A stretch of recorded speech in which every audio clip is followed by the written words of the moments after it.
parti pour notre séquence L'œil du commissaire. Bonjour Didier Reynders. Bonjour Martin Muxan. Alors, plusieurs sujets sur la table, évidemment, aujourd'hui de la Commission et des instances des institutions européennes, mais l'un d'entre eux, c'est évidemment ce plan de relance et le plan de relance belge qui a été adopté par la Commission européenne. On en a déjà parlé, c'est 5,9 milliards d'euros, 85 projets, dont 700 millions qui pourraient déjà arriver cet été. C'est une bonne nouvelle, ça, Didier Reynders. Oui, c'est une bonne nouvelle. Nous sommes en train d'approuver l'ensemble des plans les uns après les autres.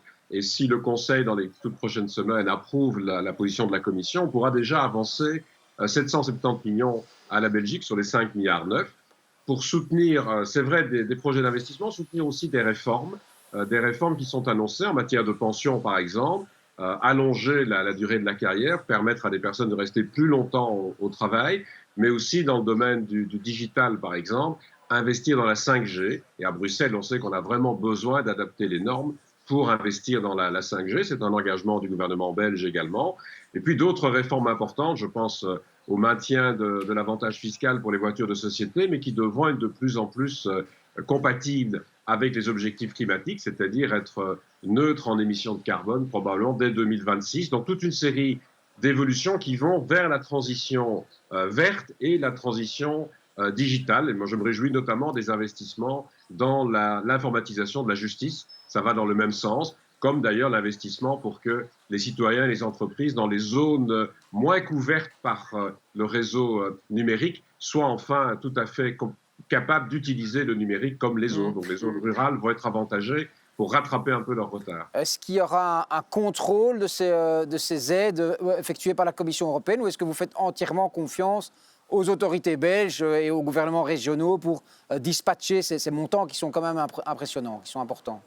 Il y a plusieurs mécanismes de contrôle. D'abord, dans le plan lui-même, il y a une demande à la Belgique comme aux autres États membres de mettre en place un certain nombre de mécanismes de surveillance des dépenses et de la manière dont on organise les dépenses. Il y a aussi un contrôle qui se fait au niveau européen par l'audit interne, dont j'ai la charge au sein de la Commission, par la Cour des comptes. Et puis évidemment, s'il devait y avoir des problèmes plus graves, nous avons maintenant installé au 1er juin dernier le parquet européen. Et donc, il y aura aussi d'éventuelles investigations ou poursuites au niveau européen dans les États membres s'il devait y avoir des problèmes dans l'utilisation des fonds, puisqu'on sait qu'on va dépenser beaucoup plus d'argent, beaucoup plus vite, avec plus de flexibilité. Donc, il faut que tous les outils de contrôle soient là. Didier Reynders, dernière question en la matière. Il y a les bouliers compteurs tournent, évidemment, et certains ont calculé que la Belgique allait certes recevoir 5,9 milliards d'euros de l'Europe, mais qu'elle allait aussi contribuer à hauteur de quasi 11 milliards d'euros à ce plan de relance. Donc, finalement, elle reçoit moins que ce qu'elle ne va donner. Comment on peut interpréter ça, justement, ce donnant-donnant Tout va dépendre de la manière dont on va organiser le débat sur ce qu'on appelle les ressources propres.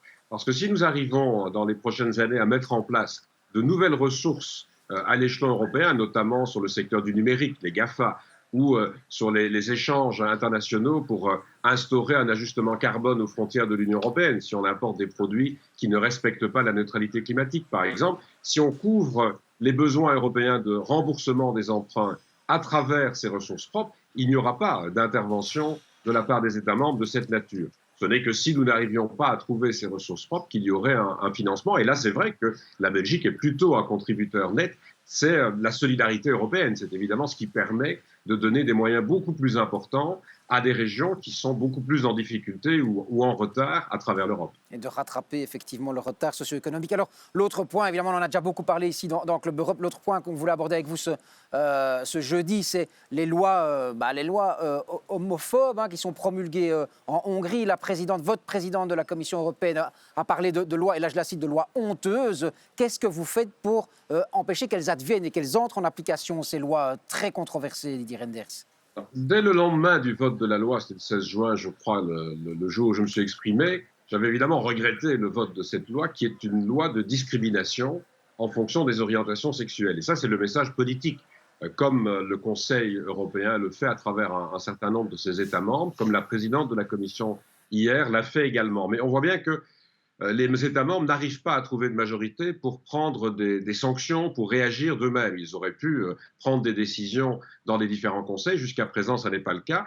Du côté de la Commission, ce que nous faisons, c'est préparer un recours devant la Cour de justice si nous ne recevons pas d'explications satisfaisantes de la part de la Hongrie. Et donc, j'ai hier écrit avec mon collègue Thierry Breton à la ministre de la Justice pour lui dire que nous pensions que cette loi viole la Charte des droits fondamentaux, qu'il y a une vraie discrimination, je disais, en fonction des orientations sexuelles.